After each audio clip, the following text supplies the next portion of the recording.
এ বাবুলের ফুতে মোবাইলের মধ্যে আমারে কমেন্ট করে দিছে যে সামনে তোর খবর আছে কো আমার তোর খবর আছে আমি আমারে কি কাগজ চলে যাই মামার পরশুদিন কইল না কি দিছে কেউ ঘটনা করে পরশুদিনই তো কইল এটা দে চাপ এই চাপ মনে আছে আমার জায়গাটা ওই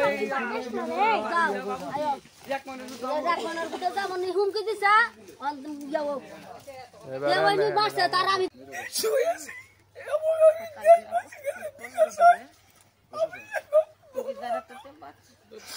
আমার পছন্দের টেলপাস করে দিয়েছে এবং আমার কেমন লোকেরা সবাই এখানে আছে তাদেরকে জিজ্ঞেস করে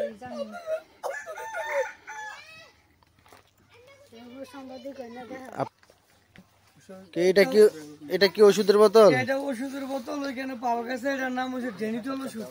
যেহেতু ওষুধ দিলে মাছ বাঁচানো মরে যায়। আরো ওষুধের বোতল এখানে অনেকে আরো দেখছে তারা মনে করে ইয়া করছে না এরকম অনেক 4-5টা ওষুধ আমার মামার তো ভাইয়ের 6 লাখ টাকার মাছ মনে একবারে শেষ করে দিয়েছে। হুমকি দিছে সুন্দরভাবে আপনারা দর্জনের কাছে আমার ভাইয়ের বিচারটা চাই। ঠিক আছে, এই দেখেন অনেক মানুষ গ্রামের আরো ছিল। আচ্ছা, আপনি কিছু বলতে চান? আসসালামু আলাইকুম। এলাই ভাই মাছ চাষ করে বিগত 20 বছর যাবত আমি তার সাথেই চলি। আমারও পুকুর আছে, সেই পুকুরে বহুত টাকার খানা খাওয়াইছি। যে পুকুরটা থেকে মাছগুলো মরছে আমি অন্তত 210 বার গিয়ে দেখছি। মাছগুলো দেখে আমরা তারা আশ্বাস দিছি যে ভাই তুমি এবার এটার মাছে তোমার সারবো। অন্তত 5-7 লাখ টাকার মাছ ছিল। আমরা তারা পরামর্শ দিছিলাম যে মাছটা তুমি ধরে ধরে বেচালাম। সে বলছে যে না ভাই পানিটা কমলে আর পরে মাছটা ধরবো। এই মাছ মারা শুকা হতো। আমরা অনেক কষ্ট পাইছি মাছগুলো উঠাই আনতেছে। আপনারা হয়তো দেখতেছেন।